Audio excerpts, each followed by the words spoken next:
आज मी तुम्हाला ही सुंदर अशी डिझाईन कशी बनवली आहे हे दाखवणार आहे। अगदी सोप्या पद्धतीने 2 कलरचा वापर करून ही इतकी सुंदर डिझाईन बनलेली आहे। अगोदर आपण केकच्या लेयर्स बनवून घेऊया। इथे मी हा केक कट करून घेत आहे। लेयर्स करताना खूप काळजीपूर्वक त्या व्यवस्थित कट झाल्या पाहिजेत हे पाहायचे आहे। आपला केक खूप छान बेक झालेला आहे। अगदी छान जाळी आलेली आहे या केकला। आता मी सगळ्या लेयर कट करून घेते। आता आपण केक बनवायला सुरुवात करूया। इथे मी खाली बोर्डला थोडीशी क्रीम लावून घेतलेली आहे। त्यावर एक लेयर ठेवून ती मी कॉफी आणि शुगरच्या पाण्याने सोक करून घेणार आहे।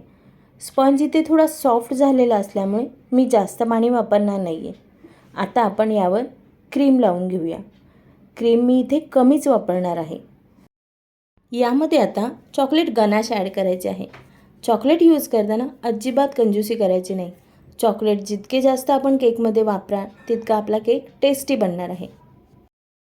यावर आता मी दुसरी लेयर घेऊन तीही पाण्याने व्यवस्थित सोक करून सेम प्रोसिजर करणार आहे। इथे मी बेसला चॉकलेट गनाशचा यूज करून घेतलेला आहे। यामुळे बेस अजून टेस्टी बनतो। पॅलेट नाईफने याला स्प्रेड करून यावर आपण व्हिपिंग क्रीम यूज करणार आहोत। अशाच पद्धतीने मी इथे 4 ते 5 लेयर ॲड करून घेतलेले आहेत।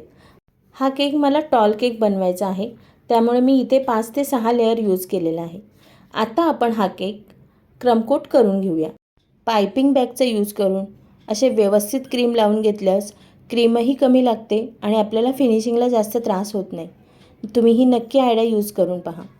इथे मी सगळीकडून क्रीम व्यवस्थित लावून घेतलेली आहे।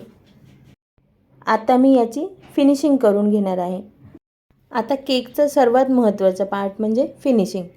केकची फिनिशिंग थोडा वेळ लावून पण छान करून घ्यायची आहे।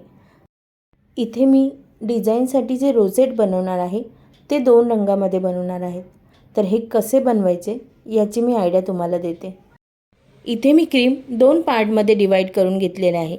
एका पार्टमध्ये पिंक कलर ॲड केलेला आहे आणि दुसऱ्या पार्टमध्ये येलो कलर ॲड केलेला आहे।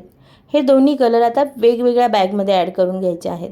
इथे ह्या दोन्ही बॅग दुसऱ्या बॅगमध्ये मी एकत्र भरून घेतलेले आहेत। तुम्हाला व्हिडिओ दिसतच असेल।